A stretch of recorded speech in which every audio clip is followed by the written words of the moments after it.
All right. In this episode of Leadership Unfiltered, we'll be talking about the power of influence.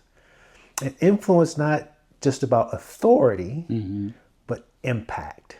When I think about influence as a leader, you are often, whether it's a product or a service that you're responsible for, influence plays a big part in how you deliver that product or service. Mainly because you have stakeholders.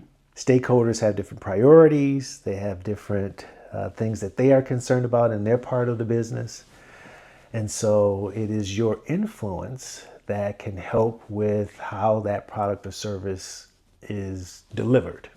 Yes. And so I want to take some time to dig into that today and see where this takes us. So I've been coaching leaders over the last few months in a particular organization. And I would say 80% of my conversation has been around influence. Wow. And for that very reason, they are trying to figure out whether they have a product or a service, how to influence their stakeholders so that their product or service has the type of impact that they are looking for it to have. But the problem that they're running into, that they're describing to me, is their stakeholders have a different set of priorities, don't see the impact of what that service or product will do for them. Yes. And so then that leader will need to influence not only their peers, but managing up in order to meet their goal. And they're trying to figure out what's the best way to do that. And so I start with reminding them that it's not about authority, right? It is not about title or rank. That is not influence. And so we talk about how they communicate the impact of their product or service to their stakeholders. And influence really, for me, starts with listening. It is first understanding what their stakeholders need and want, and then figuring out how to provide that product or service in a way that meets that need or want, brings it to the top of their priorities. It may not be the number one priority for your stakeholder, but how do you influence them in a way so that they begin to reshuffle Yes. or reshift their priorities to bring this aboard. So that's one of the things, is just first starting your influence by listening. Again, if you're not listening to your stakeholders, your customers, then it's going to be hard to influence them, because now you just really want to be about authority and you really want to just go in and tell them this needs to be priority, and that won't fly, and that's not influence. I agree with what you said. And the way that I think about it is, as you grow as a leader and as you rise in the organization, the expectation shifts. And so if you are a first line leader, you are a supervisor, there's an expectation that you do a lot of your leading through authority. Because you are really focused on making sure that the people who are turning the crank, that are creating the widgets, that are doing the work that is of the most value to the organization, that they are moving forward and creating that value. Leadership doesn't create a whole lot of value for the organization. It's the people that are actually creating the widgets, that are actually generating the value. And so you are expected to lead a lot through authority. Now, as you rise in the organization, the expectation is that you lead more through influence, because you're expected to work more horizontally across the organization, not just directly in terms of people that you have responsibility over. Now, that can create a false dichotomy for leaders, thinking that the only way to lead is through authority, or the only way to lead is through influence. And that just isn't the case. It's really important that we not create that belief that the only way to lead is through authority and the only way to lead is through influence. They're both necessary. They're both important. It's just how much you use changes on the context. A lot of that context has to do with where you sit in the organization, but also some of that context sits in terms of what it is you're trying to accomplish. The other piece to this that sits alongside authority and influence is advocacy and inquiry. One of the ways that you can lead through authority is by being a good advocate. One of the ways that you can lead through influence is by asking really good questions and leading with inquiry. And those things intersect each other and support each other in terms of how to make sure that you're leading in both of those contexts. So I don't want anyone walking away thinking, oh, if I'm leading with authority, then I'm being a tyrant. Yeah. And that is something to be avoided. Being a tyrant is something to be avoided. Yes. But leading with authority isn't about being a tyrant. It's about, are you directing the work? And are you being really deliberate in saying, here's what needs to be done? And do you have the responsibility over the people that you are saying these things to? That's authority. It doesn't mean you power trip. Inquiry and also influence is about working horizontally, working with people who you don't have authority over, but are still needed in order for you to achieve your outcome. Yes. And so those are two different ways to lead, and also things that need to be considered if you're going to grow as a leader. And I think about influence in communication and how important how you communicate is and how you influence. Again, if you're going in communicating to your stakeholders, your peers, with an authoritative tone, communication style, that will come across and probably won't be received as well.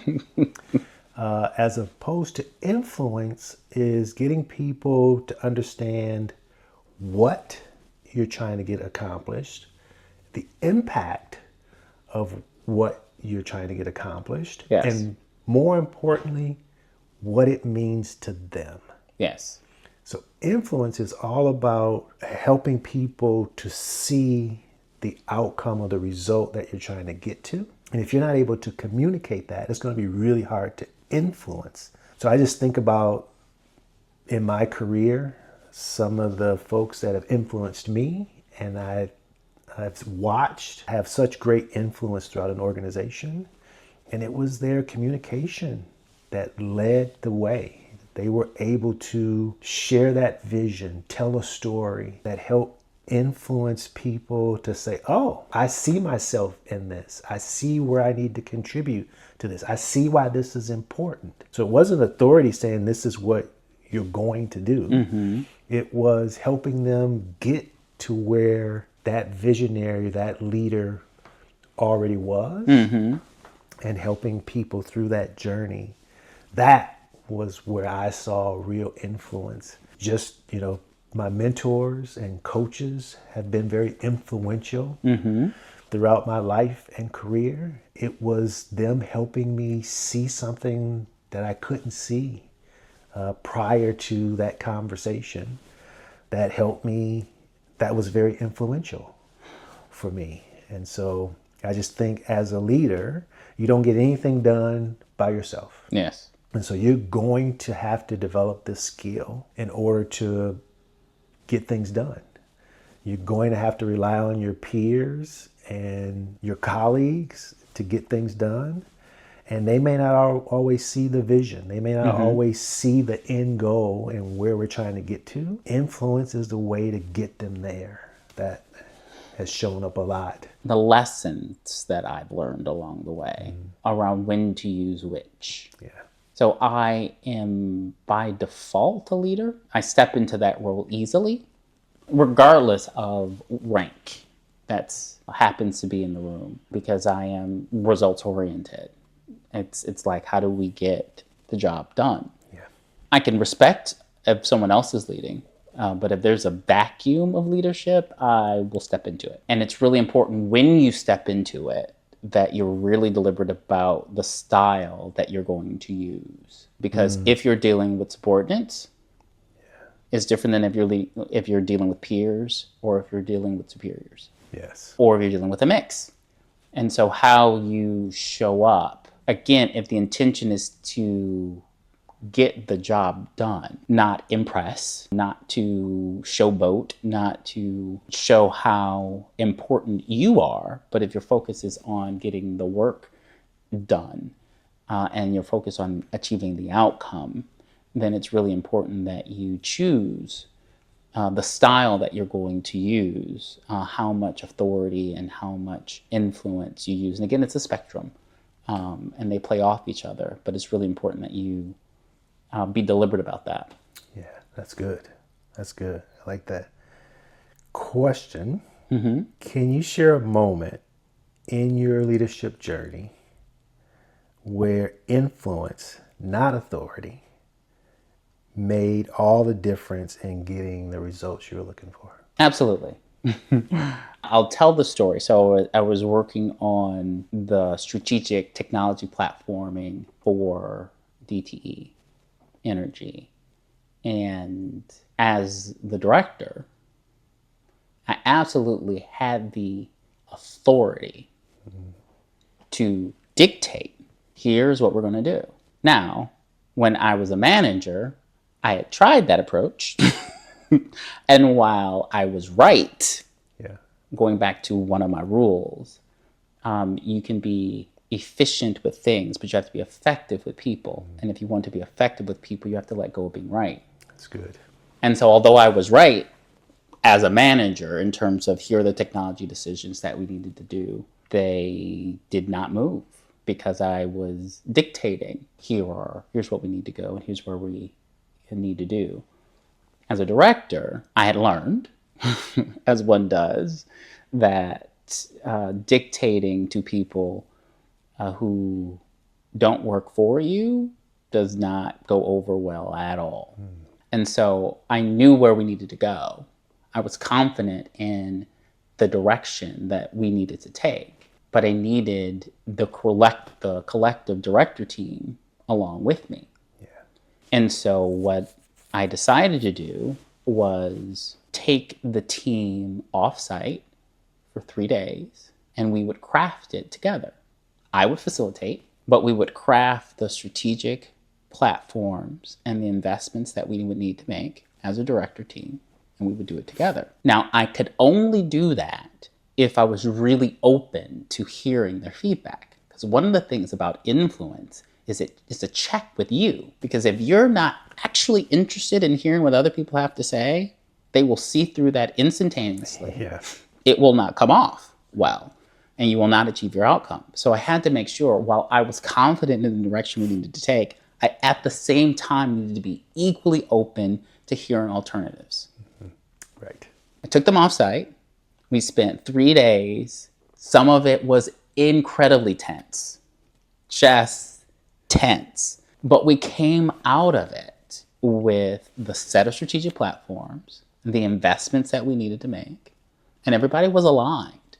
Now, I would say about 80% of what I thought going into the session came out. So there's about a 20% gap where there were other great ideas that were brought to the table that needed to be rationalized and accounted for, things that I couldn't account for myself from my perspective, which was great because it made it better. Coming out of that, we had a set of principles that we said we were to abide by. We had a set of decisions. We had a set of actions. And that served us for the next 3 years. And so being able to leverage influence is really important when you're dealing with peers or you're dealing with superiors. It's important when you're dealing with subordinates as well. But it's critically important when you're dealing with those other two stakeholder groups. That's good. That's good. I appreciate that story. I like that. The fact that you came out with actions and decisions as part of that, the result that you were looking for, that influence got you there. That's excellent. That's excellent. Working with a team, experts, where we would often, as a leader, I would allow them to go and brainstorm and figure out a solution. Mm-hmm. And then I would come in afterwards to hear where they were going, what decisions they thought we should make, what direction they thought we should go. I trusted that team to do that. But there were times when the direction that they thought we should go, the decisions that they thought we should make, I knew were not in alignment with the long-term strategy. And so I needed to influence that direction and those decisions without tearing down their expertise or what they had come up with. And so it was part of your influence is, again, listening to what your team, stakeholders, peers, customers want. But then influence is also having clear direction yourself. You have to have a position yourself of where you are trying to get to. The influence comes in helping other people get to that same place. But you have to first start with what you want, what result you're trying to get to, and be clear about that.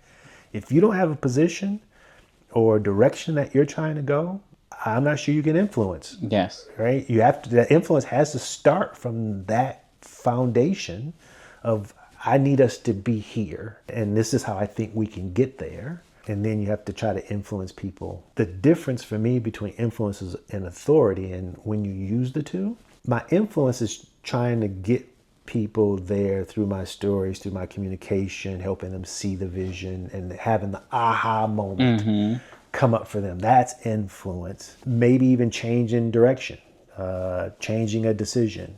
And I've been successful in that influence when I can clearly articulate where we're trying to go, what it means to them. And then they say, oh, yeah, okay, that makes sense. We need to change course. Authority is, the influence just is not going. Like, I've tried to influence this. It is still not ending where I need it to end up. And so then I have to switch to authority. At some point as a leader, I've got to get us to a place, to a result, to an outcome. And if I can't influence you, then, and I know this is in alignment with where the organization is going, where we ultimately have to be, then I'm going to have to lean on authority and say, okay, you're not following where I'm trying to get us to through my influence. So now no more influencing. My authority says, this is where we got to go. This is where we got to go. And so those are the instances where I try to influence first. I default with trying to use my influence to leverage, a decision or a direction we're trying to go. Ultimately, I own and have the responsibility to get us to a certain place. And sometimes I have to use my authority to get us there. Question for you. Yes. Was there a time where you felt you got that right and a time when you felt you got it wrong? Absolutely. Yes. The rights are easy. Because in that scenario I just described, where you have peers, influence is easy when there's trust that is already there, whether it's a team or peers. You trust that they trust you with your vision and where you're trying to get. You may not agree, but they will finally, start to lean in that direction. Influence becomes easier when there's trust. When I'm working with my team or peers and they trust me and I try to influence them in a certain direction, that's been times when I've gotten it right. It doesn't take as much work. Times where I've gotten it wrong, I was influencing and really I was more authoritative. I started out with trying to give them the impact to them, what I needed from them, and it just wasn't landing. Part of that could have been my own communication style that wasn't landing. I wasn't telling a good story. I wasn't giving a clear outcome or a deliverable that we were trying to get to, and they just weren't getting it. Then I went too quickly, in my opinion, to authority. Turns out, in a specific instance when we were trying to, so I give you an example. One of my roles was as a business relationship manager for HR. In that role of business relationship manager, not manager as a title, but that's a responsibility, is you have to influence the organization from a technology perspective. And something that you think can move their business objectives along through technology. They had taken some hard hits in HR around the technology that we were trying to implement. It was coming in too slow. It wasn't delivering what we thought. And so we had gotten to a point where we needed to move in a slightly different direction with the technology. They were hesitant. And so I needed to influence the direction. They just wanted to kind of stand pat and say, look, we figured out the workarounds and how to work the way we work today, and we just want to leave it the way it is. As a technologist, you say, well, I know there's a better way. There's an easier way. Technology can help. It can get you to more value-added work. If we can get this in, it will take time to get it in. But in the end, this will be better for the organization, for your organization and your team. There was an instance where that influence of, here's the right technology, talking to the right people, getting them to see that vision, giving them some examples, putting them in front of customers where it did work, that worked out well. There was a decision and some influence that I tried to, leverage with that organization, and it was the wrong technology. I influenced them and they went with it, and it turns out that that technology actually wasn't implemented in a timely fashion, and then it just never delivered 100% of what I thought it would. And so I influenced them actually in a way that didn't pan out like I thought it would. Yeah.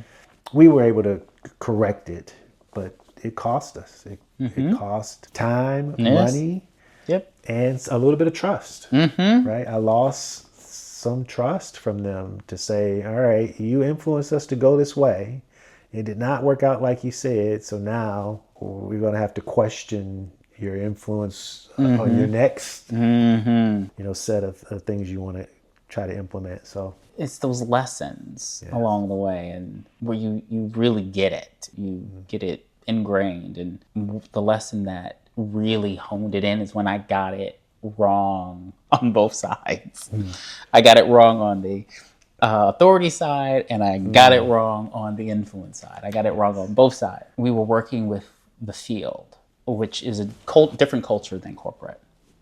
And I appreciate that. Like, if you're going to risk your life to make sure that people get gas and electricity, whatever it is you want, however I can be of service to you, I'm there. Yeah. My role is to make your life easier because you are doing the job.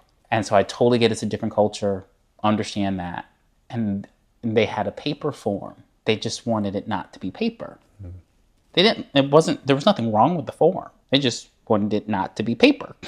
For all the benefits of being able to do analysis, be able to do tracking, for it to, not get lost, and just all the benefits that come along with it being electronic. So I get called in, I've got my team. My team goes down the design route. Let's do some design thinking. I don't think we need to do design thinking. I think we just need to replicate the form. But my team they are like, no, we're going to make a difference here. And so I'm like, okay, I'm all about experimenting. I'm all about, let's try it. They were passionate about taking this path and exploring options with them, and really showing the full power of what technology can do, when all they wanted was a form. I'm attempting to influence my team to see you need to sit in their shoes, because they're trying to do other work. This thing that we've got going on is a distraction for them. The form itself is a distraction. Our job is to make it less of a distraction, not more of a distraction.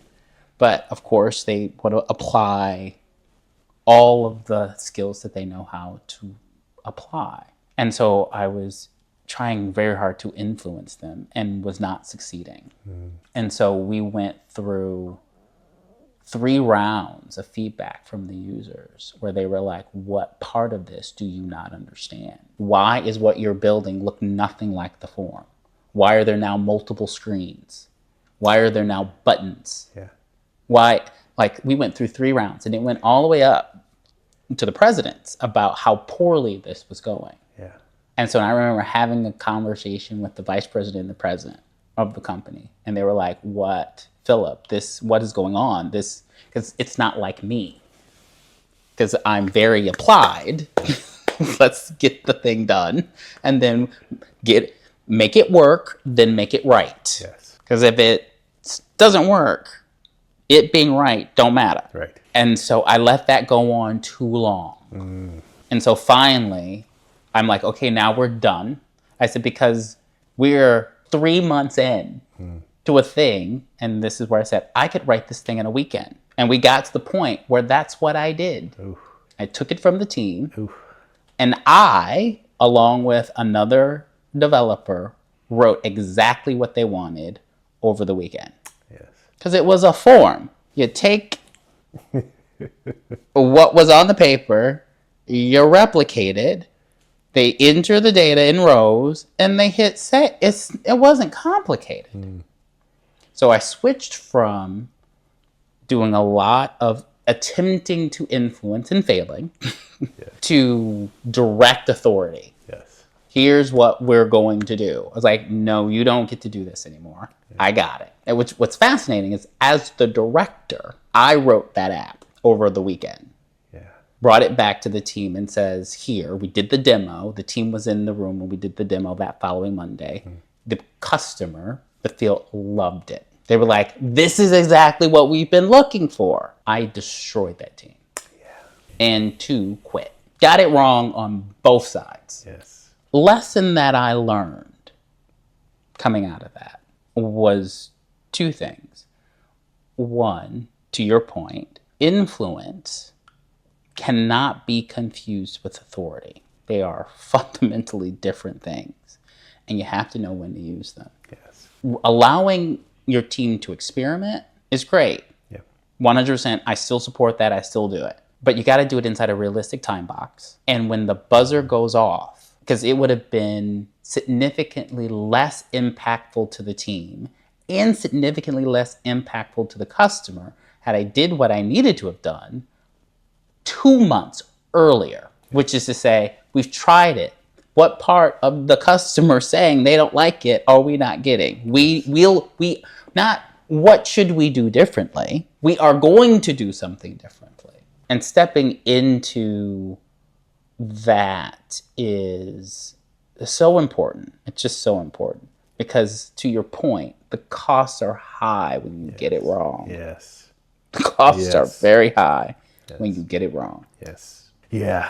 And we probably should have led with this, and that story brought me here. And that is, influence is all about shifting mindset. It's about shifting your mindset. And so and it's really about getting your audience, peers, stakeholders, other leaders, to shift their mindset and to be curious enough to see a different way. Probably how we should have maybe framed this, but it's good to end here. Yes. Which is, what you are trying to ultimately do is influence another person's thought process. Yes. And all you really want them to do is be curious enough to start to shift the way they're thinking about their product, their service, or problem. And if you can get them to open up to seeing other possibilities, that is influence. Yes. That is all you are trying to do with influence. Authority is making them move. It's saying, this is now what we're going to do. That's authority, right? It's using your authority to make a decision that they will now have to follow. Yes. Influence is saying, can I at least get you to shift your mind and open up to there being a different possibility? And as soon as they are able to do that, then you have influenced them enough that they will possibly make another choice or decision. Yes. That is what you're trying to do. And so with that, wonderful topic. Yes. Lots of leaders struggle with how to influence particularly their peers and senior leaders. What we talked about is the differences between influence and authority. Yes. Those being two totally different things, both important, and leaders have to use both. But if you're going to try to influence, what you're trying to do is get people to be curious, open up to possibilities, shift their mindset. And in order to do that, you need a position. Mm-hmm. You need to be clear about that position. You need to be able to communicate what you want, what it means to them, and the impact it will have. And with those things, you can successfully influence, but don't confuse that with authority. Yes. Because it will cost you. All right, with that, we'll see you next time. Thanks for tuning in to Leadership Unfiltered. We hope you have found value in our conversation and are ready to take action in your leadership journey. If you enjoyed this episode, subscribe, share, and leave us a review. And don't forget to connect with us on social media for more leadership insights and resources. Until next time, keep leading with purpose.